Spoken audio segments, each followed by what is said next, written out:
Hello everyone, स्वागत है आप सभी का लॉ एंड जुडिशरी क्लासेस में। कैसे हैं आप सभी? उम्मीद करती हूँ आप सभी बहुत अच्छे होंगे और अपनी पढ़ाई को बहुत अच्छे से जारी रख रहे होंगे।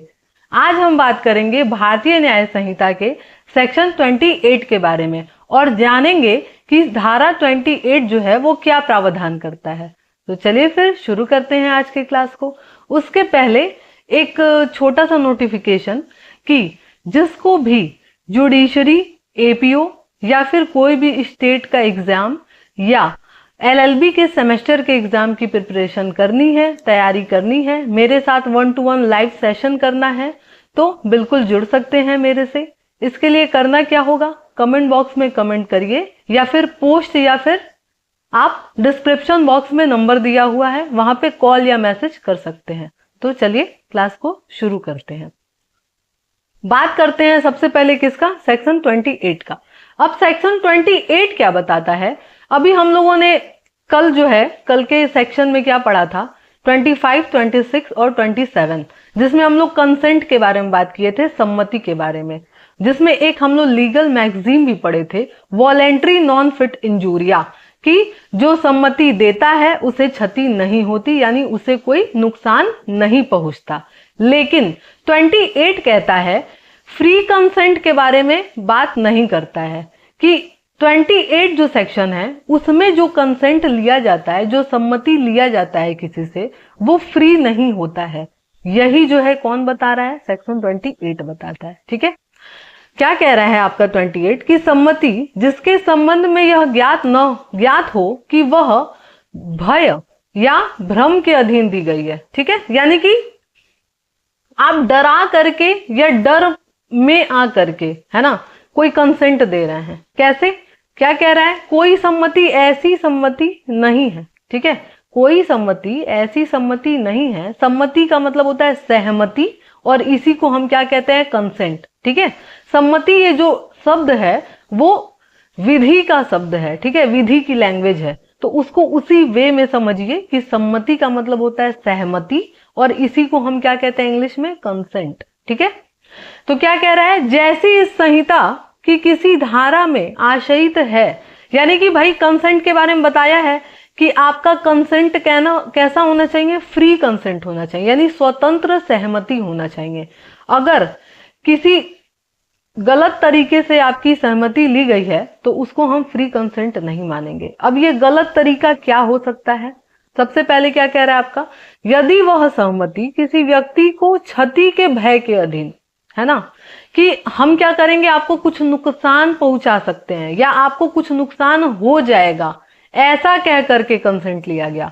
दूसरी कंडीशन, तथ्य के भ्रम में, कि वो किसी भ्रम में था, भुलावे में था कि ऐसा हो सकता है, वो ऐसा कुछ सोच करके क्या किया, कंसेंट दे दिया, है ना, किसी भुलावे में आकर के। फिर क्या कह रहा है, तीसरी चीज क्या कह रहा है कि उसको ये विश्वास करने का कारण है कि ऐसे भय या भ्रम के परिणाम स्वरूप वह सम्मति दी गई थी। ठीक है, यानी कि वो जो कंसेंट दिया गया था वो भय और भ्रम के अधीन दिया गया था। दूसरी चीज क्या कह रहा है कि यदि वह सहमति ऐसे व्यक्ति ने दी है जो चित्त विकृत, यानी कि पागलपन की अवस्था या इंटॉक्सिकेशन यानी कि मतता की अवस्था के कारण, ठीक है, दिया है, और उस कार्य की प्रकृति और परिणाम को जानने में असमर्थ है कि वो जो चीजें हो रही हैं वो किस नेचर की है, उसको वो नहीं पहचान पा रहा है। तो तीसरी कंडीशन क्या कह रहा है, तीसरी कंडीशन कह रहा है कि ऐसी सहमति जो दिया है कोई, वो 12 वर्ष से कम आयु का कोई बच्चा है। ठीक है, 12 वर्ष से कम आयु का कोई पर्सन है। ठीक है, अब भाई कंसेंट कब हम फ्री कंसेंट नहीं मानेंगे? 3 कंडीशन क्या कह रहा है, पहला कह रहा है कि भाई फ्री कंसेंट कब नहीं होगा, जब आप किसी के डराने धमकाने में आ गए या डर करके खुद से ही आप कंसेंट दे रहे हैं किसी चीज के लिए, या किसी भ्रम के अधीन यानी मिस्टेक ऑफ फैक्ट के अधीन जो है आप क्या कर रहे हैं, कोई चीजें कर रहे हैं, किसी बात की सहमति दे रहे हैं। दूसरी कंडीशन क्या कह रहा है कि कोई जो है चित्त विकृति यानी कि पागलपन की अवस्था में कुछ कह दिया, उसका कंसेंट दे दिया, या इंटॉक्सिकेशन यानी कि मतता की अवस्था में है कि भाई कोई पी लेगा तो उसका दिमाग काम करेगा? नहीं काम करेगा, काम करना बंद कर देगा। कोई पागल है, वो अपने सेंस में है ही नहीं, तो वो कोई भी कंसेंट दे रहा है, उससे क्या लेना देना है? ऐसे कंसेंट को हम फ्री कंसेंट नहीं मानेंगे ना। वही कह रहा है कि भाई उस काम की प्रकृति और परिणाम को समझने में असमर्थ है, कि उसको पता ही नहीं चल पा रहा है कि ये जो चीजें हैं वो क्या हैं, ठीक है, और कंसेंट दे दिया, तो क्या उस चीज को हम फ्री कंसेंट मानेंगे? नहीं मानेंगे, ठीक है। और तीसरी कंडीशन क्या कह रहा है कि 12 साल से कम उम्र का कोई व्यक्ति है, कोई पर्सन है, तो हम उसको क्या मानेंगे भाई? कि उसने फ्री कंसेंट नहीं दिया है। अब मुझे कमेंट बॉक्स में बताइएगा कि ये जो पर्सन का डेफिनेशन है वो किस सेक्शन में है ना। पर्सन के अंतर्गत कौन आता है वो हम बता दे रहे हैं, व्यक्ति के अंतर्गत। व्यक्ति की परिभाषा किसमें है ये आप कमेंट बॉक्स में बताइएगा, सेक्शन, ठीक है। तो क्या कह रहा है भाई, व्यक्ति में कौन कौन आता है? महिला, पुरुष और ट्रांसजेंडर, जिसको क्या कहते हैं हम? उभयलिंगी, है ना। तो ये तीनों कौन होते हैं? व्यक्ति की डेफिनेशन में है ना। पर्सन हम किसको कहेंगे? इन तीनों को कहेंगे। साथ ही साथ और कौन होता है भाई पर्सन में? पर्सन में आपके कंपनी वगैरह भी आते हैं, है ना, कंपनी वगैरह भी आ जाते हैं पर्सन में, ठीक। अब नेक्स्ट हम लोग कहां बढ़ते हैं? आपके सेक्शन 29 पे, ठीक है। 28 क्लियर, 29 पे पहुंचते हैं हम लोग। 29 क्या कहता है आपका? कि ऐसे कार्यों का अपवर्जन जो कारित अपहानि के बिना भी स्वतः अपराध है। यानी कि ऐसा कोई काम जो खुद में ही ऑफेंस है और कंसेंट देने के बाद तो है ही है, ठीक है। कंसेंट दिए या नहीं दिए उससे क्या मतलब, वो खुद से ही अपने आप में एक ऑफेंस है। कैसे? 29 पढ़ते हैं पहले हम लोग, फिर समझते हैं क्या कह रहा है। क्या कह रहा है? सेक्शन 25, 26, 27 के अपवादों का विस्तार। 25, 26, 27 तीनों बताए थे हम, है ना, कि किसमें क्या चीजें हैं, है ना।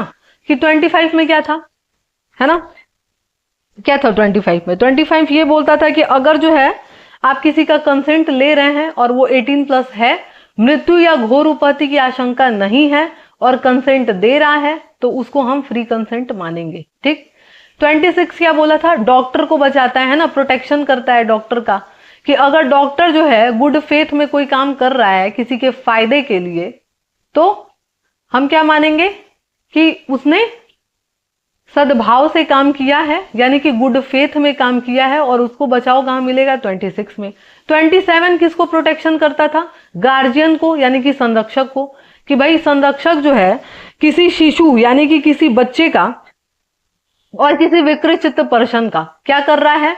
उसकी भलाई के लिए कुछ चीजें करा रहा है, उसका कोई इलाज करा रहा है, और उसमें उसको कुछ नुकसान हो भी जा रहा है, तो भी उस गार्जियन को कहां प्रोटेक्शन मिलेगा? 27 में, ठीक है। याद आया तीनों?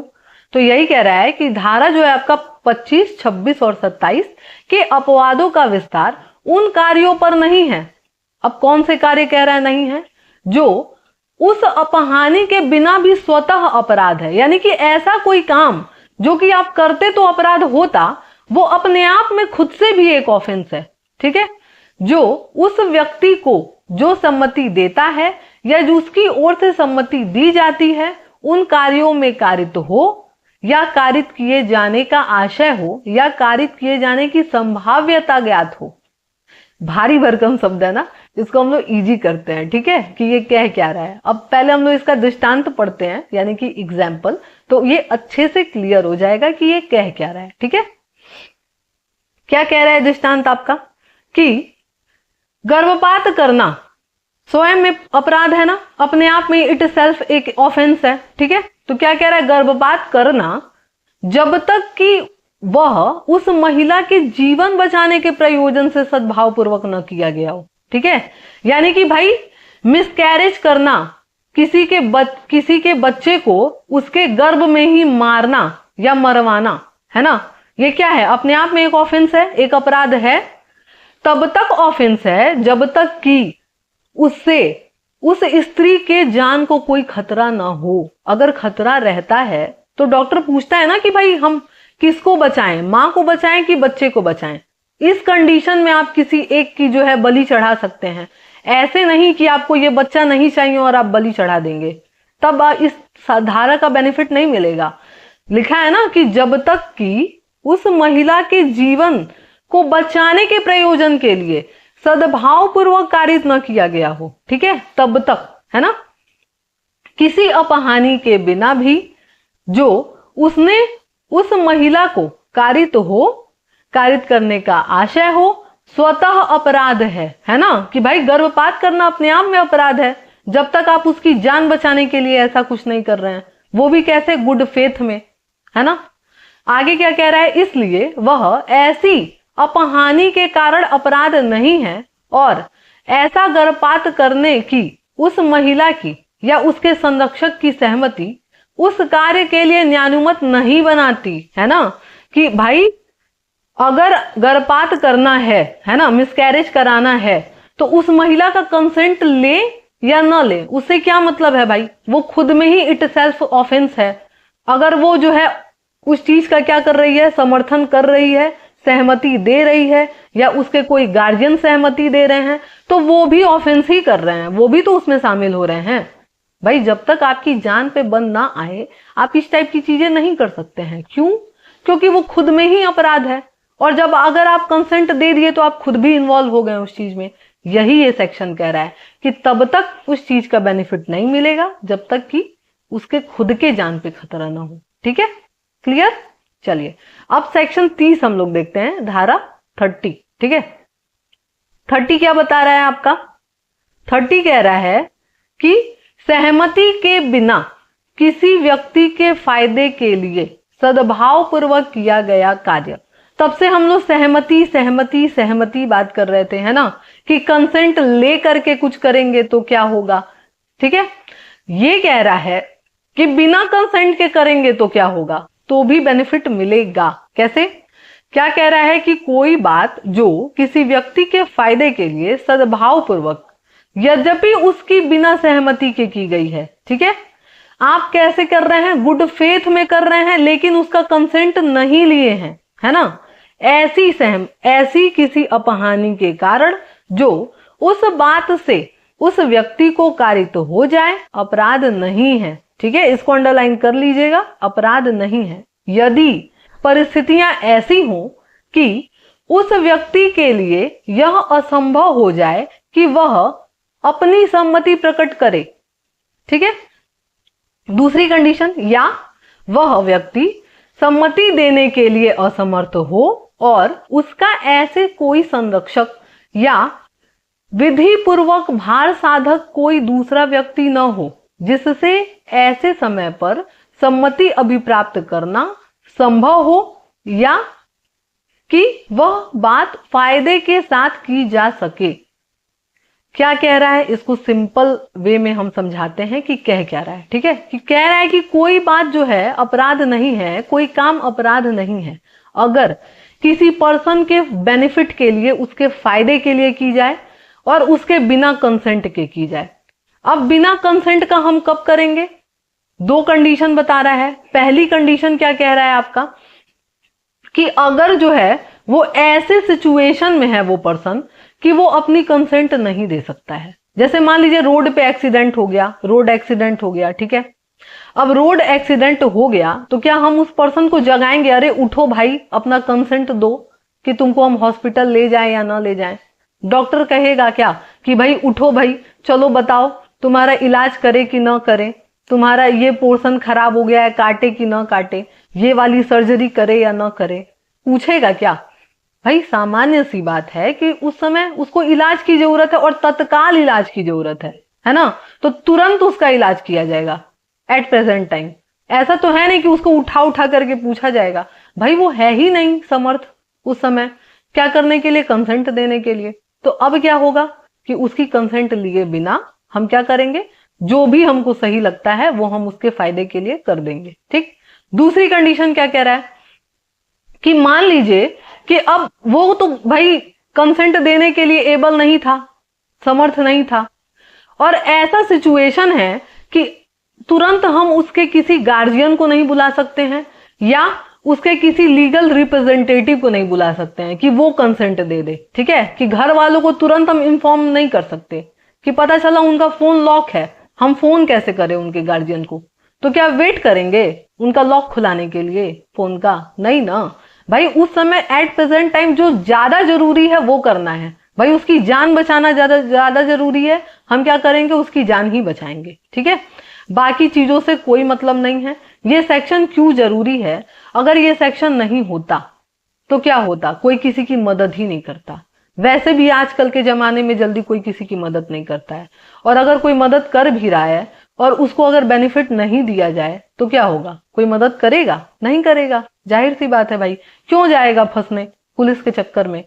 ठीक है, तो इसी वजह से जो है धारा 30 बनाया गया है, और उसको बेनिफिट देने के लिए कि तत्काल किसी को जरूरत है और उसकी मदद करना जरूरी है तो उसकी मदद किया जाए। ठीक है, और ये बेसिकली जो है ये सेक्शन दो लोगों को प्रोटेक्शन देता है। एक तो आपको डॉक्टर को, सेम जैसे आपका 26 जो है क्या कर रहा था, प्रोटेक्शन दे रहा था, और किसी ऐसे पर्सन को जो कि उसकी क्या कर रहा है, मदद कर रहा है, उसको भी। ठीक है, चलिए अब जो है परंतुक, ठीक है, प्रोवाइडेड क्या कह रहा है आपका, परंतुक कह रहा है कि इस अपवाद का विस्तार साशय मृत्यु कारित करने या मृत्यु कारित करने का प्रयत्न पर न होगा। ठीक है, यानी कि जानबूझकर अगर आप उसको मरवाना चाह रहे हैं उस इलाज के थ्रू, या ऐसा अटेम्प्ट कर रहे हैं, उस पे इस सेक्शन का बेनिफिट नहीं मिलेगा। भाई जाहिर सी बात है, आप उसकी जान बचाने के लिए कर रहे हैं तब तो ठीक है, लेकिन आप उसको मरवाने के लिए कर रहे हैं ऐसा कुछ, तब इस धारा का बेनिफिट नहीं मिलने वाला है, यही ये कह रहा है। ठीक है, दूसरी कंडीशन क्या कह रहा है, इस अपवाद का विस्तार, यानी ये जो एक्सेप्शन मिला हुआ है आपको, उसका विस्तार मृत्यु या घोर उपहति के निवारण के, या किसी घोर रोग यानी कि ऐसा गंभीर बीमारी है, या अंग शैथिल्य से मुक्त कराने के प्रयोजन से भिन्न किसी प्रयोजन के लिए किसी ऐसी बात के न करने पर न होगा जिसे उस व्यक्ति को मृत्यु होना संभाव्य है। यानी कि मान लीजिए कि आप उसके बेनिफिट के लिए उसको हॉस्पिटल लेके गए, और आपका इंटेंशन कैसा होना चाहिए कि कुछ गंभीर बीमारी है उसको बचाने के लिए, या उसके कोई अंग जो है वो क्या हुआ है, विच्छेद हो गया है, टूट गया है ना, कि भाई एक्सीडेंट हुआ, हाथ पैर टूट गए, या बहुत सारा खून बह रहा है, उसको बचाना बहुत ही जरूरी है, नहीं बचाया गया एट प्रेजेंट टाइम तो मर जाएगा।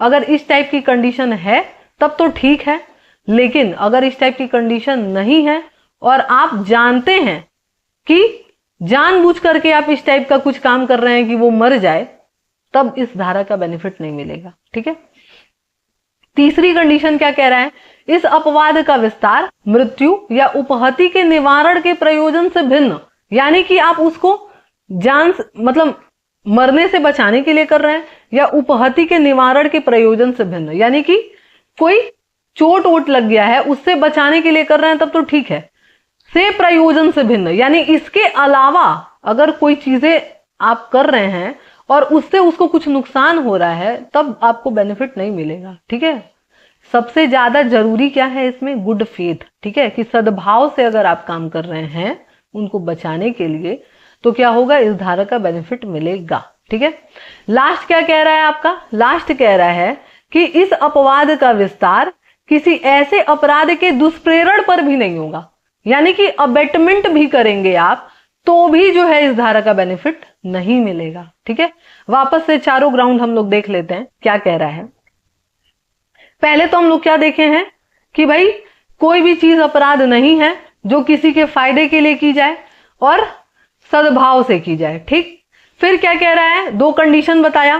पहली कंडीशन कि अगर वो असमर्थ है खुद से अपनी सहमति देने में, या उसके कोई गार्जियन नहीं है एट प्रेजेंट टाइम, कोई उसका लीगल रिप्रेजेंटेटिव नहीं है जो इसको कंसेंट दे इसके बारे में, और आप कोई काम कर दिए उसके बेनिफिट के लिए, तो आपको इस धारा का बेनिफिट मिलेगा। ठीक है, फिर 4 कंडीशन बताया है कि कब नहीं मिलेगा, जब मृत्यु के अलावा, जैसे मान लीजिए कि उसको जो है वो मरने वाला है, उससे बचाने के लिए आप कर रहे हैं तब तो ठीक है, लेकिन आप उसको मारने के लिए ही कोई काम कर रहे हैं तो इस धारा का बेनिफिट नहीं मिलेगा। दूसरी चीज क्या कह रहा है, ऐसी गंभीर बीमारी से बचाने के लिए आप उसको कोई काम कर रहे हैं, किसी अंग शैथिल्य यानी कि कोई जोड़ वगैरह टूट गया है उसका एक्सीडेंट में, या बहुत सारा ब्लड बह रहा है, तो आप उसको बचाने के लिए कोई काम किए हैं तो ठीक है, लेकिन जानबूझ करके आप ऐसा कुछ कर रहे हैं जिससे वो मर जाए, तो इस धारा का बेनिफिट नहीं मिलेगा।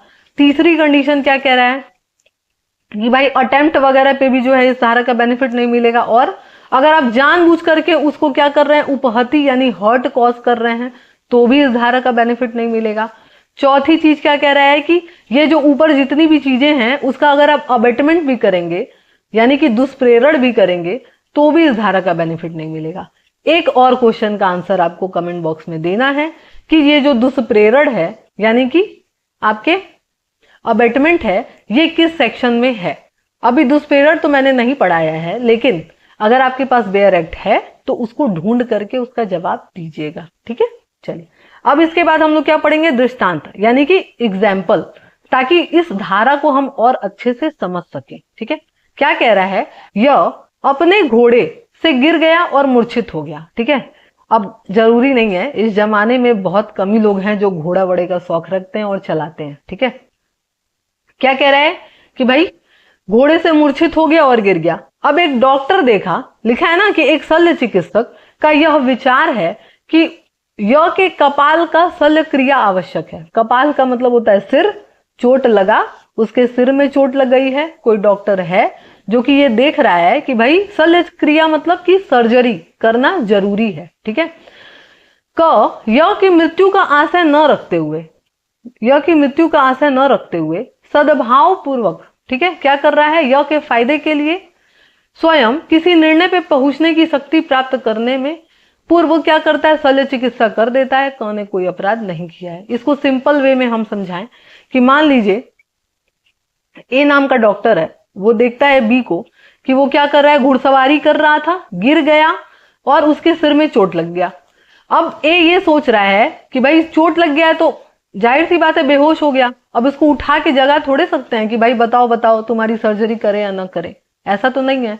वही कह रहा है सॉरी, तो कह रहा है कि भाई ये सर्जरी कर दिए और इनको इनका मारने का कोई इंटेंशन नहीं था, गुड फेथ में काम किए थे, तो इनको इस धारा का बेनिफिट मिलेगा। ठीक है, नेक्स्ट आपका एक और दृष्टांत है जो बहुत अच्छे से इस चीज को समझाएगा। क्या कह रहा है, यह को एक बाघ उठा ले जाता है। ठीक है, एक बाघ उठा लिया और यह जानते हुए कि संभावना है कि गोली से क्या होगा, यह की मृत्यु हो जाए, किंतु यह का वध करने की आशा न रखते हुए सद्भाव पूर्वक उसके फायदे के लिए क्या करता है, बाघ पे गोली चलाता है, लेकिन वो गोली जाकर के यह को लग जाता है और वो मर जाता है। क ने कोई अपराध नहीं किया है। क्या कह रहा है, फिर से इसको समझाएं ए और बी करके। ठीक है, मान लीजिए ए जो है वो देखता है कि बी को कोई बाघ उठा ले गया। ठीक है, जंगल में गए थे ये लोग शिकार करने, बाघ इनको पकड़ के इन्हीं का शिकार करके चल दिए। ठीक है, तो उठा के ले गया। ए देख रहा है कि गोली चला देंगे तो हो सकता है कि वो बाघ मर जाए और हो सकता है ये भी मर सकते हैं। ठीक है, लेकिन भाई बाघ ले गया तो जाहिर सी बात है इनको खाने के लिए ही ले गया है। अब इनके पास लास्ट ऑप्शन यही है कि ये गोली चलाएं। अब ये गोली चला दिए गुड फेथ में बाघ पे, लेकिन लग गया इनको, है ना, बी को लग गया, तो यहां पे ए को बेनिफिट मिलेगा इस सेक्शन का। क्यों? क्योंकि ये इनके फायदे के लिए कर रहे थे, इनकी जान बचाने के लिए कर रहे थे। ठीक है, तीसरी कंडीशन भी देख लिया जाए हम लोग, भाई कई सारे इसमें एग्जाम्पल है ना। अब तीसरा क्या कह रहा है आपका एग्जाम्पल कि क एक शल्य चिकित्सक यह देखता है कि एक बालक की ऐसी दुर्घटना हो गई है जिसका प्राण घातक साबित होना संभाव्य है यदि तुरंत शल्य क्रम तुरंत न किया जाए। इतना समय नहीं है कि बालक के संरक्षक के आवेदन किया जा सके। क सद्भाव पूर्वक बालक के फायदे का आशय रखते हुए बालक के अन्यथा अनुनय करने पर भी शल्य क्रम करता है। क ने कोई अपराध नहीं किया। ठीक है, अभी हम जब धारा समझा रहे थे तो यही वाला दृष्टांत लेकर के समझा रहे थे। क्या कि मान लीजिए ए नाम का एक डॉक्टर है, वो देखता है बी एक बच्चे को कि इसकी एक्सीडेंट हो गई। ठीक है, अब दुर्घटना हो गया और तुरंत वो देख रहा है कि इसके गार्जियन का कंसेंट लेने का समय नहीं है, अगर हम कंसेंट के लेने के चक्कर में पड़ेंगे तो वो मर सकता है। तो ये क्या किए, खुद से ही इनका क्या कर दिए, सर्जरी कर दिए इनके फायदे के लिए। यहां पे ए को इस सेक्शन का बेनिफिट मिलेगा। ठीक है, यानी कि वो जो डॉक्टर था, यही बताए थे ना हम। ठीक है, चौथी चीज भी हम लोग देख लिया जाए। चौथी चीज क्या कह रहा है कि क एक बालक य के साथ क एक जलते हुए गृह में है, गृह के नीचे लोग कंबल तान लेते हैं। क उस बालक को यह जानते हुए कि संभावना है गिरने से मर भी सकता है, लेकिन उसके फायदे के लिए और उसको मारने के आशा न रखते हुए सद्भाव पूर्वक क्या करता है, घर के छत से उसको फेंक देता है। यहां पे अगर उसकी गिरने से मृत्यु हो जाती है, क ने कोई अपराध नहीं किया है। ठीक है, क्या कह रहा है इसका दृष्टांत हम लोग समझ लेते हैं कि मान लीजिए ए नाम का एक पर्सन है, वो बी नाम के बच्चे को बचाने के लिए एक घर में आग लगी हुई है। ठीक है, अब क्या कर रहा है, ए जो है वो सबको बचा रहा है, एक बी नाम का बच्चा है उसको भी बचाना है उसको। रोड पे लोग कंबल तान के खड़े हैं कि भाई फेंको और हम पकड़ेंगे। ठीक है, ये फेंके बच्चे को, भाई कोई और ऑप्शन नहीं है, जल के मर जाएगा, फेंकना ही पड़ेगा, दूसरा कोई ऑप्शन तो है नहीं। फेंक दिया, जानता था कि हो सकता है कि मर जाए। अब कंबल तानने वाले लोग भी इतने समझदार थे कि एक ही जगह स्टैचू लेकर के खड़े थे। भाई चाहते तो थोड़ा सा इधर उधर हिल डुल भी तो सकते थे बच्चे को बचाने के लिए, तो छोड़िए वो तो दूसरी कंडीशन है, मतलब बस एक वे में हम बोल दिए इस चीज को। ठीक है, तो उस चीज को आप ध्यान मत दीजिए, बस इतने पे ध्यान दीजिए कि मान लीजिए कि भाई कंबल तान के लोग खड़े हैं, ठीक, ये फेंके और बच्चा क्या हुआ, कंबल पे न गिर करके नीचे गिर गया और मर गया। यहां पे ए को बेनिफिट मिलेगा। क्यों मिलेगा? क्योंकि वो उसकी फायदे के लिए किया था, उसको मारने का उसका कोई इंटेंशन नहीं था। ठीक है, सद्भाव पूर्वक काम किया था, उसको इस धारा का बेनिफिट मिलेगा। ठीक है, आगे क्या कह रहा है आपका स्पष्टीकरण है ना, एक्सप्लेनेशन।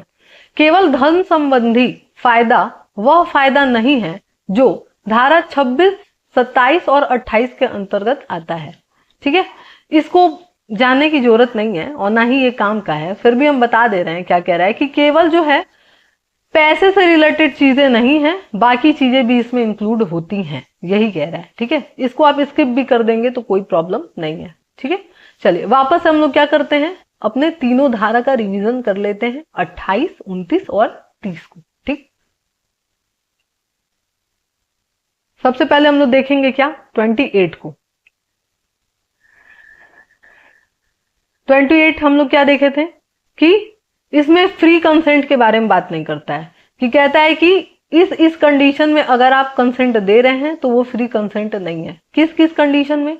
अगर आप भ्रम में दे रहे हैं, किसी भय के अधीन दे रहे हैं कंसेंट, और किसी तथ्य की भूल में दे रहे हैं, या आप इंटॉक्सिकेशन यानी मतता की अवस्था में हैं, विकृत हैं यानी पागलपन की अवस्था में दे रहे हैं, या फिर किसी 12 साल से कम उम्र के बच्चे से आप कंसेंट ले रहे हैं, तो ऐसा कंसेंट फ्री कंसेंट नहीं है। कौन बताता है? सेक्शन 28। ठीक, फिर 29 हम लोग क्या देखे थे, 29 हम लोग देखे थे आपका कि धारा 25, 26, 27 के अपवादों के विस्तार जो है इस पे नहीं होंगे। क्या कह रहा है कि इट सेल्फ अगर कोई चीज अपराध है, जैसे कि आपका गर्भपात करना, वो अपने आप में अपराध है। जब तक कि उस महिला का जान न बचाना हो तब तक आप गर्भपात नहीं कर सकते। उसमें आपका सहमति ले या न ले, डजेंट मैटर। ठीक है, इससे कोई फर्क नहीं पड़ता। सहमति लेंगे तो वो भी उस अपराध में इंक्लूड हो जाएंगी, नहीं लेंगे तो आप ही इंक्लूड हैं। ठीक है, फिर क्या कह रहा है आपका 30, क्या बोला, धारा 30। धारा 30 क्या कह रहा है कि किसी के फायदे के लिए आप सद्भाव पूर्वक यानी गुड फेथ में कुछ काम कर रहे हैं और आपके पास इतना समय नहीं है कि आप उसका कंसेंट ले सके, या वो ऐसी कंडीशन में नहीं है कि कंसेंट दे सके। दूसरी चीज क्या था कि इतना आपके पास समय नहीं है कि आप उसके गार्जियन को ढूंढे या किसी लीगल रिप्रेजेंटेटिव को ढूंढे कंसेंट लेने के लिए। तो आप क्या करेंगे, उस कंडीशन में खुद से ही आपको जो उचित लगता है उस व्यक्ति के लिए वो आप काम करिए। फिर क्या कह रहा है, परंतु 4 कंडीशन बताया है कि किस किस कंडीशन पे जो है आप ये चीजें नहीं कर सकते, इस सेक्शन का बेनिफिट नहीं ले सकते। पहला कह रहा है कि अगर आप जानबूझ करके उसको जान से मारने की कोशिश करना चाह रहे हैं, या ऐसे कुछ चीजें कर रहे हैं जिससे वो मर सकता है ना, और आपको पता है जानबूझ करके आप ऐसा कर रहे हैं, या अगर आप ऐसा कोई प्रयत्न भी कर रहे हैं, या क्या कर रहे हैं आप कि उसका अबेटमेंट भी कर रहे हैं तो भी इस सेक्शन का बेनिफिट नहीं मिलेगा। ठीक है, फिर हम लोग 4 दृष्टांत देखें कि भाई चारों दृष्टांत क्या, कि पहला कह रहा है कि अगर कोई घोड़े से गिर के मरा, ठीक है, कि भाई कहने का सेंस यही है कि वो जो बाघ वाला हम लोग एग्जाम्पल देखे थे कि बाघ उठा ले गया, अब उसको बचाने के लिए वो गोली चला भी दे रहा है तो किसी बात का दोषी नहीं है। क्यों? क्योंकि उसको बचाने के लिए किया, उसके पास कोई ऑप्शन ही नहीं था। अब कंसेंट तो वो लेने जाएगा नहीं उससे, ठीक है, तो उसको जो उचित लगा वो कर दिया। या कंबल वाला एक एग्जाम्पल हम लोग देखें कि कंबल तान के लोग खड़े हैं और भाई उस घर में आग लगी है, वो क्या कर रहा है, फेंकते जा रहा है लोगों को, उसी में एक बच्चे को फेंका, बच्चा अगर जमीन पे भी गिर गया, मर गया, तो ये किसी बात के दोषी नहीं होंगे। क्यों नहीं होंगे? क्योंकि उस समय उनको जो उचित लगा, उनके फायदे के लिए, उनको मारने का आशय न रखते हुए वो ये काम किए थे, तो इस धारा का उनको बेनिफिट मिलेगा। और हम बताए हैं क्यों ये जरूरी है धारा, इसलिए जरूरी है, अगर ये नहीं होता तो कोई किसी का मदद नहीं करेगा। ठीक है, तो ये बहुत जरूरी है कि भाई एक्सीडेंट हो जाता है रोड वोड पे, किसी को बचाना है तो भाई आप उसको बचा ले। ठीक है, चलिए फिर आज का लेक्चर हम लोग यहीं पे खत्म करेंगे और कल हम लोग बात करेंगे आपका 31, 32 और 33 के बारे में। ठीक है, उसके बाद आपका इस चैप्टर का एक पार्ट कंप्लीट होगा और उसके बाद अगले पार्ट में हम लोग क्या पढ़ेंगे, सेल्फ डिफेंस, आत्मरक्षा। ठीक है, जो कि मोस्ट इंपॉर्टेंट पार्ट है इस पूरे बीएनएस का। ठीक है, कि कब जो है आप किस कंडीशन में किसी को जान से मार सकते हैं। तो चलिए फिर, उम्मीद करते हैं आपको ये लेक्चर पसंद आया होगा। अगर पसंद आया है तो चैनल को सब्सक्राइब जरूर करिए और वीडियो को लाइक जरूर करिए, और ये भी बताइए कि आपको ये क्लास कैसा लगा कमेंट बॉक्स में। ठीक है, कि कई लोग होते हैं क्लास देख लेते हैं लेकिन बताते नहीं है, बताइए। और ये भी बताइए कि और क्या जानना चाहते हैं आप, और कौन कौन से सब्जेक्ट में आपका इंटरेस्ट है जो आप पढ़ना चाहते हैं मुझसे। और अगर मेरे साथ 1 to 1 लाइव पढ़ना चाहते हैं तो बिल्कुल मोस्ट वेलकम है आपका, आप पढ़ सकते हैं। डिस्क्रिप्शन बॉक्स में नंबर है, आप वहां कॉल या मैसेज कर सकते हैं और क्लास ज्वाइन कर सकते हैं। तो चलिए फिर मिलते हैं नेक्स्ट क्लास में।